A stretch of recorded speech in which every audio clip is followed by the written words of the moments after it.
Hello दोस्तों, good morning, जय श्री कृष्णा, राधे राधे। आप सबका स्वागत है मेरे YouTube channel Hindi with Urmila में। आज का हमारा सेशन रहने वाला है काव्य शास्त्र से संबंधित, जिससे क्वेश्चन आते हैं हर एग्जाम में। काव्य शास्त्र का भाग है शब्द शक्ति, जिसको आज हम पढ़ेंगे। ठीक है, शब्द शक्ति को देखेंगे आज। शब्द शक्ति किसे कहते हैं, कितने प्रकार की होती है। ठीक है, अब शब्द शक्ति किसे कहते हैं, परिभाषा क्या होगी इसकी। शब्द के निहित अर्थ का बोध कराने वाली शक्ति को शब्द शक्ति कहते हैं। क्या कहते हैं, शब्द शक्ति। किसको, शब्द के निहित अर्थ का बोध कराने वाली शक्ति को। शब्द शक्ति के कितने भेद होते हैं, 3 होते हैं। अभिधा शब्द शक्ति, लक्षणा शब्द शक्ति और व्यंजना शब्द शक्ति। ठीक है, अब एक एक को देखते हैं, इनके उपभेद भी देखते हैं। ठीक है, चलो। हिंदी व्याकरण में किसी शब्द के भाव को समझने के लिए प्रयुक्त अर्थ को शब्द शक्ति कहते हैं, अर्थात शब्द में निहित अर्थ को शब्द शक्ति कहते हैं। ठीक है, शब्द में निहित अर्थ को शब्द शक्ति कहते हैं। शब्द के निहित अर्थ को क्या कहते हैं, शब्द शक्ति। शब्द में निहित अर्थ को शब्द शक्ति कहते हैं। वो कैसे, शब्द के निहित अर्थ का बोध कराने वाली शक्ति ही शब्द शक्ति होती है। अब दूसरे शब्दों में क्या है, दूसरे शब्दों में वक्ता या लेखक के अभीष्ट का बोध कराने के गुण को शब्द शक्ति कहते हैं। कुछ शब्द ऐसे होते हैं जिनका अर्थ प्रत्येक व्यक्ति के लिए समान होता है, परंतु कुछ शब्द ऐसे भी होते हैं जिनका अर्थ प्रत्येक व्यक्ति अपनी परिस्थितियों के अनुसार ग्रहण करता है। ठीक है, अब देखो आगे। शब्द शक्ति के प्रकार, परिभाषा और उदाहरण। शब्द और अर्थ के इस चमत्कारिक स्वरूप को प्रकट करने वाली शब्द शक्तियाँ कितने प्रकार की होती हैं, 3 प्रकार की। ठीक है, कौन कौन सी होती हैं। पहली है अभिधा शब्द शक्ति, दूसरी है लक्षणा शब्द शक्ति और तीसरी है व्यंजना शब्द शक्ति। ठीक है, अब देखो अभिधा शब्द शक्ति किसे कहेंगे। अभिधा का शाब्दिक अर्थ है नाम, अर्थात नामवाची अर्थ देने वाली शक्ति अभिधा शब्द शक्ति है। समझ गए। अभिधा से निकलने वाले अर्थ को वाच्यार्थ, मुख्यार्थ, अभिधार्थ कहते हैं। ठीक है, और वाचक शब्द कितने प्रकार के होते हैं, 3, रूढ़, यौगिक, योगगुण। ठीक है, फिर है लक्षणा शब्द शक्ति। जहाँ लक्ष्यार्थ ग्रहण किया जाता है वहाँ लक्षणा शब्द शक्ति होती है। लक्षणा से निकलने वाले अर्थ को लक्षणार्थ कहते हैं। ठीक है, फिर है लक्षणा शब्द शक्ति के भेद कौन कौन से, रूढ़ि लक्षणा, प्रयोजनवती लक्षणा। ठीक है, यहाँ तक। फिर है प्रयोजनवती लक्षणा के भी 2 भेद हैं, उपादान लक्षणा और लक्षण लक्षणा। फिर है व्यंजना, कौन सी, व्यंजना शब्द शक्ति। अब व्यंजना शब्द शक्ति किसे कहेंगे, जहाँ ध्वन्यार्थ या व्यंग्यार्थ ग्रहण किया जाता है वहाँ व्यंजना शब्द शक्ति होती है। व्यंजना से निकलने वाले अर्थ को व्यंग्यार्थ या ध्वन्यार्थ या अन्यार्थ कहते हैं। ठीक है, और व्यंजना शब्द शक्ति के कितने भेद होते हैं, 2, और लक्षणा के भी कितने होते हैं, 2। पर लक्षणा के कितने होते हैं, 2, और प्रयोजनवती लक्षणा के 2 भेद होते हैं, जिनमें उपादान लक्षणा और लक्षण लक्षणा। ठीक है, उपादान लक्षणा और लक्षण लक्षणा। फिर है इसमें व्यंजना शब्द शक्ति के 2 भेद होते हैं, कौन कौन से, शाब्दिक व्यंजना और आर्थिक व्यंजना। ठीक है, शाब्दिक व्यंजना जहाँ व्यंग्यार्थ शब्द में निहित होता है, व्यंग्यार्थ किस में निहित होता है, शब्द में, और आर्थिक व्यंजना में जहाँ व्यंग्यार्थ किस में निहित होगा, अर्थ में। ठीक है, अब चलो देखते हैं आगे शब्द शक्तियाँ। अब 3 है ये कॉलम, उनमें से पहला शब्द शक्ति का नाम है। ठीक है, दूसरा शब्द का अर्थ है, फिर है उदाहरण है। ठीक है, अब पहला है अभिधा, वाचक शब्द है ना, अर्थ है वाच्यार्थ, मुख्यार्थ, अभ्यार्थ और सांकेतिक अर्थ। आपका पुत्र मूर्ख है, सांकेतिक अर्थ है कि आपका पुत्र क्या है, मूर्ख है। ठीक है, फिर है लक्षणा का लक्षक। ठीक है, फिर है लक्ष्यार्थ, अर्थ है लक्ष्यार्थ और शब्द है लक्षक। फिर अब पुत्र गदा है, पुत्र आपका पुत्र क्या है, गदा है। ये क्या है, लक्षण है ना। पुत्र गदा थोड़ी होता है, ये क्या है, लक्षण है, मतलब गधे के समान लक्षण है उसमें। फिर है व्यंजना व्यंजक, व्यंजना शब्द शक्ति, व्यंजक शब्द और व्यंग्यार्थ अर्थ। जैसे आपका पुत्र बृहस्पति का अवतार है, व्यंग्यार्थ हो रहा है ना, व्यंग्य हो रहा है, किसका अवतार, बृहस्पति का। चलो अब एक एक को देखते हैं। पहले देखो अभिधा शब्द शक्ति, ठीक है। जब किसी शब्द को सुनते ही, देखना यहाँ ध्यान से, जब किसी शब्द को सुनते ही अथवा पढ़ते ही श्रोता या पाठक उस शब्द का सबसे साधारण, लोक प्रचलित अथवा मुख्य अर्थ को बिना अवरोध के ग्रहण करता है, वहाँ पर अभिधा शब्द शक्ति होती है, ठीक है। शब्द को पढ़ते ही अर्थ ग्रहण आ जाए अपन को और कोई कठिनाई नहीं हो, तो वहाँ पे क्या होगा, अभिधा शब्द शक्ति। दूसरे शब्दों में देखो, अब दूसरे शब्दों में किसी शब्द के वाच्यार्थ, अभिधार्थ या मुख्यार्थ, सांकेतिक अर्थ का बोध कराने वाली शक्ति को अभिधा शब्द शक्ति कहते हैं। अब देखो उदाहरण, राजा दशरथ अयोध्या के राजा थे, ठीक है। गाय घास चर रही है, इसमें अपन को मतलब कि कोई कठिनाई नहीं आ रही अर्थ समझने में। गुलाब का फूल बहुत सुंदर है, आपका पुत्र मूर्ख है, ठीक है। मोहन पुस्तक पढ़ रहा है। फिर है लक्षणा शब्द शक्ति। अब लक्षणा शब्द शक्ति में क्या होता है, अब देखो, जब किसी शब्द के साधारण, लोक प्रचलित अथवा मुख्य अर्थ को छोड़कर लक्षण के अनुसार अन्य अर्थ ग्रहण किया जाता है, तो वहाँ पर लक्षणा शब्द शक्ति होती है, ठीक है। अभी तक तो क्या होता था कि शब्द को सुनते ही या पढ़ते ही अपन को अर्थ ग्रहण करने में कोई कठिनाई नहीं होती, और यहाँ पे मतलब जो साधारण अर्थ है उसके अलावा दूसरा अर्थ होना चाहिए, ठीक है। वो क्या है, लक्षणा शब्द शक्ति। अब देखो आगे दूसरे शब्दों में, देखो दूसरे शब्दों में किसी शब्द के मुख्यार्थ, वाच्यार्थ को छोड़कर लक्ष्यार्थ का बोध कराने वाली शक्ति को लक्षणा शब्द शक्ति कहते हैं, ठीक है। लक्षणा शब्द शक्ति के कितने प्रकार हैं, 2। अब पहला क्या है, रूढ़ा लक्षणा। जब किसी शब्द का परंपरा से चले आ रहे अर्थ को ग्रहण किया जाता है, परंपरा से मतलब पहले से चला आ रहा है कोई भी अर्थ है ना, तो वहाँ पर रूढ़ा लक्षणा शब्द शक्ति होती है।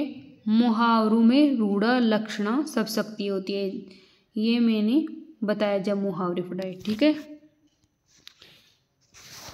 फिर देखो आगे, मोहन हवा से बातें करता है, हवा से बातें करता है लक्षण है ना।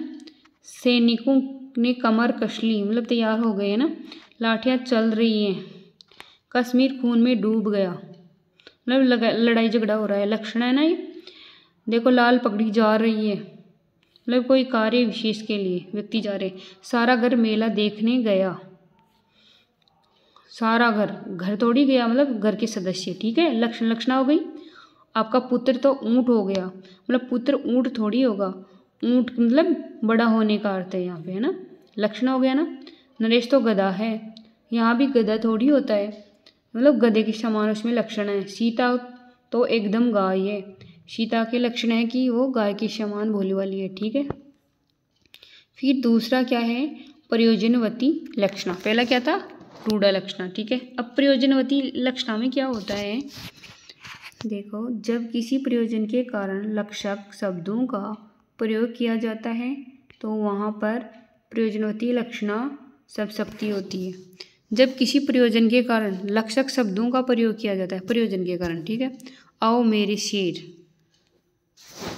आओ मेरे शेर, है ना। शेर प्रयोजन के लिए हो गया ना। उसका मन पत्थर का बना है, मतलब पत्थर का थोड़े बनेगा, पत्थर के समान हो गया, है ना। हम तो गंगावासी हैं, गंगावासी मतलब गंगा के आसपास रहने वाले।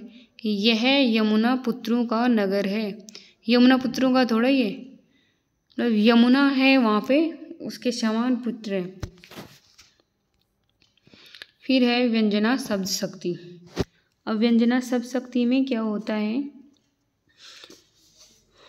जब किसी शब्द के मुख्यार्थ और लक्ष्यार्थ को छोड़कर, अब देखना, मतलब मुख्यार्थ को भी छोड़ना है और लक्ष्यार्थ को भी छोड़ना है और कोई अन्य तीसरा ही अर्थ ग्रहण किया जाता है तो वहाँ पे व्यंजना शब्दशक्ति होती है।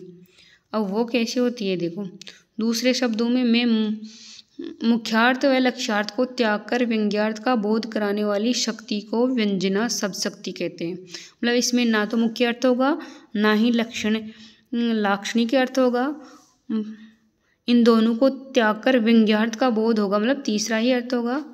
व्यंजना का अर्थ विकसित करना, स्पष्ट करना, रहस्य खोलना, ये ध्यान रखना आपको। व्यंजना का अर्थ क्या होता है? विकसित करना, स्पष्ट करना, रहस्य खोलना, अर्थात किसी शब्द का छुपा हुआ अन्य अर्थ ज्ञात करना ही व्यंजना शब्दशक्ति होती है।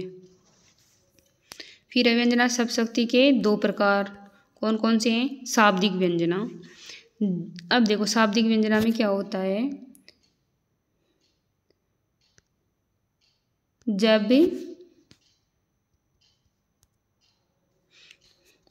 जब किसी विशेष शब्द के प्रयोग के कारण व्यंग्यार्थ का बोध होता है परंतु उस शब्द को हटाकर उसका पर्यायवाची रख देने पर वह व्यंग्यार्थ समाप्त हो जाता है। ठीक है, मतलब जब किसी विशेष शब्द के प्रयोग के कारण व्यंग्यार्थ का बोध होता है परंतु उस शब्द को हटाकर यदि अपन पर्यायवाची शब्द रख देंगे उस शब्द के स्थान पर तो उसका व्यंग्यार्थ क्या हो जाएगा? समाप्त हो जाएगा।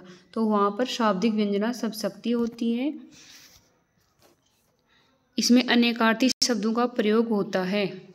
कौन से? अनेकार्थी शब्दों का प्रयोग होता है, अर्थात श्लेष अलंकार में शाब्दिक व्यंजना होती है। अलंकार पढ़ाएंगे तब और बताऊंगी मैं, है ना। अलंकार भी काव्य शास्त्र का ही टॉपिक है, इसीलिए तो मैं बोलती हूँ दोस्तों कि आप है ना मेरी क्लास को क्रम वाइज देखें, क्योंकि एक टॉपिक दूसरे टॉपिक से क्या है? लिंक है। ठीक है, आप क्रम वाइज देखेंगे तो आपको पूरी व्याकरण अच्छे से समझ में आ जाएगी और आपको व्याकरण सीखने के बाद काव्य शास्त्र में भी हेल्प मिलेगी। ठीक है, अब चलो इसमें क्या है? पानी गई न उभरे मोती मानस शून, यहाँ पानी के अर्थ है ना इज्जत, चमक, ठीक है, और एक पीने वाला पानी। फिर चलो आर्थिक व्यंजना, जब व्यंग्यार्थ अर्थ पर आधारित होता है, वहाँ तो शाब्दिक व्यंजना में तो क्या था? शब्द पर आधारित है, यहाँ क्या है? अर्थ पर आधारित है, तो वहाँ क्या होगा? आर्थिक व्यंजना शब्दशक्ति। जैसे सुबह हो गई, सुबह हो गई, शाम हो गई, बादल छा गए, ये सब क्या है? आर्थिक व्यंजना के उदाहरण, मतलब अर्थ पे डिपेंड है, सुबह, शाम, बादल, है ना। अब देखो दोस्तों हमारा ये पहला टॉपिक काव्य शास्त्र का कंप्लीट है, शब्दशक्ति वाला। अब इसका रिवीजन कर लेते हैं मौखिक रूप से फटाफट। ठीक है, शब्द शक्ति किसे कहते हैं? शब्द के निहित अर्थ का बोध कराने वाली शक्ति को शब्द शक्ति कहते हैं। ठीक है, शब्द शक्ति के 3 भेद हैं। अभिधा शब्द शक्ति, अभिधा शब्द शक्ति किसे कहेंगे? अभिधा का शाब्दिक अर्थ होता है नाम, अर्थात नामवाची अर्थ देने वाली शक्ति को अभिधा शब्द शक्ति कहते हैं, अथवा मुख्यार्थ का बोध कराने वाली शक्ति अभिधा शब्द शक्ति है। अभिधा से निकलने वाले अर्थ को वाच्यार्थ, मुख्यार्थ, अभिधार्थ कहते हैं। ठीक है, जैसे राम बाजार से पुस्तक लाता है, गीता कपड़े धोती है, ऐसे, है ना। इसमें क्या होता है कि इसमें अपन को वाक्य या शब्द को सुनते ही अर्थ मालूम हो जाता है, मतलब अर्थ ग्रहण करने में कठिनाई नहीं आती है।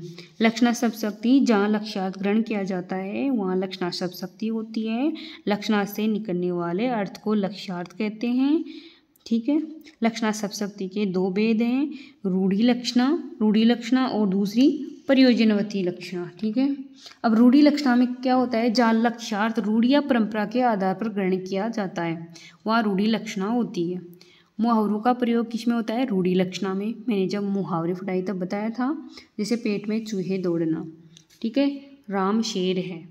फिर है प्रयोजनवती लक्षणा, जहाँ प्रयोजन के आधार पर लक्ष्यार्थ ग्रहण किया जाता है वहाँ प्रयोजनवती लक्षणा होती है।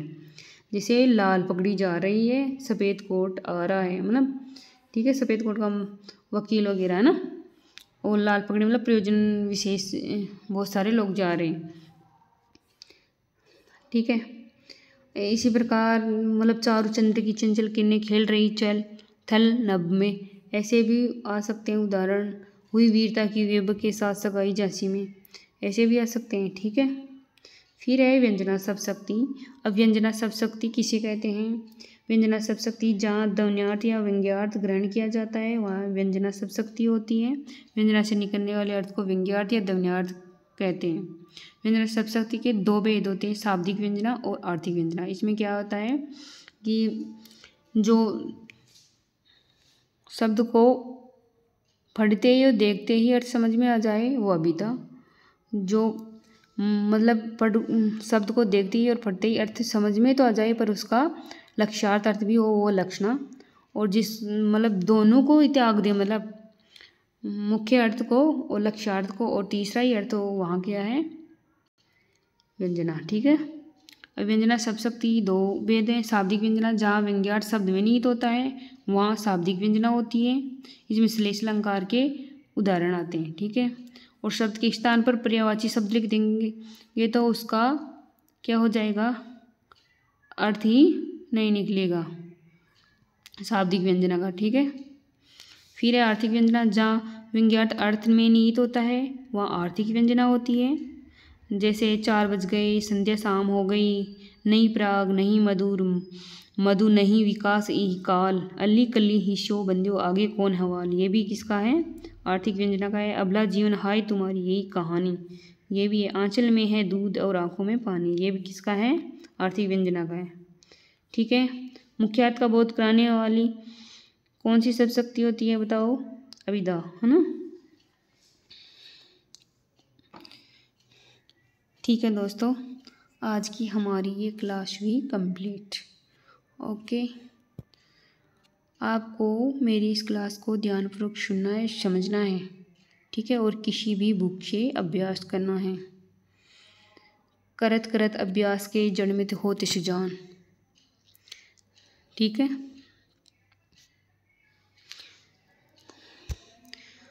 ठीक है दोस्तों, राधे राधे, जय श्री कृष्णा।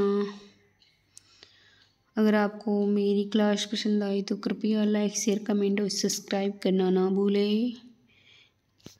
धन्यवाद।